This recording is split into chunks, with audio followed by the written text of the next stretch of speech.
think in a lot of ways that Prince of Persia set a number of standards that showed what an action-adventure game could be. We mixed things nicely, so there's good thinking, good acrobatics, and a good mix of combat in there too. On top of that, we're bringing new abilities to the Prince. Magic is a big part of the Prince of Persia concept. This isn't the Sands of Time, so there's a different magic. A lot of the magic powers in the Forgotten Sands have to do with the forces of nature. There are powers that will affect time, there's powers that relate to fire, the flow of water, that relate to earth. There's a big air blast, a tornado. You feel really powerful with this, controlling nature and different elements. It's cool as well.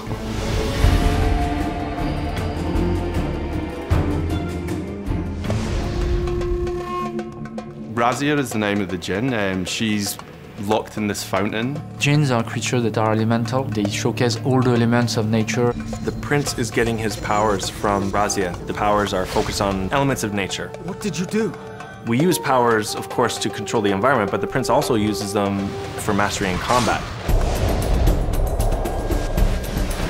With his air power, he has this tornado.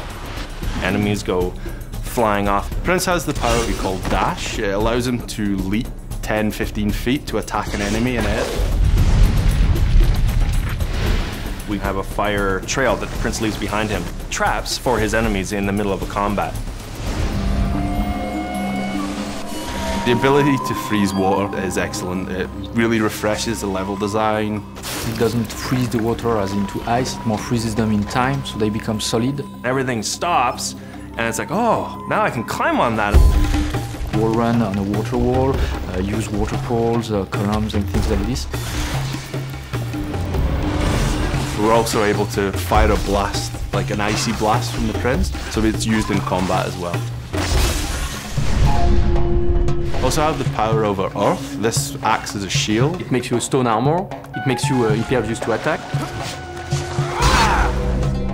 There's a new ability which allows him to recall ruined elements of his environment. You're kind of rebuilding their city as you go and seeing what it was like in its former glory. There's a ghostly outline of what was left. Then the player is able to bring back those sections into the acrobatics and jump on them, then they'll vanish again when he's gone.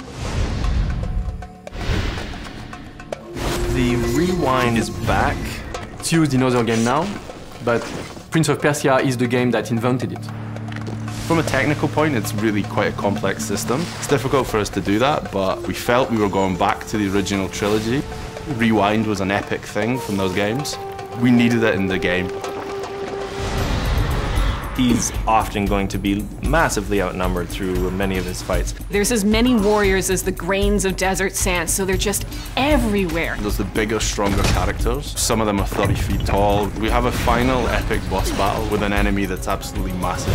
It gets pretty crazy and you really have to be on your toes. You're mixing between water and recall. When you get to the end, some of these huge jump sequences is just so satisfying. This is the Prince of Persia, so I need to execute it properly in time, in rhythm. Jump through a water wall, refreeze, rebound, refreeze, rebound. Suddenly, the floor falls out from underneath you. It's like, whoo! Yeah, like that was really awesome.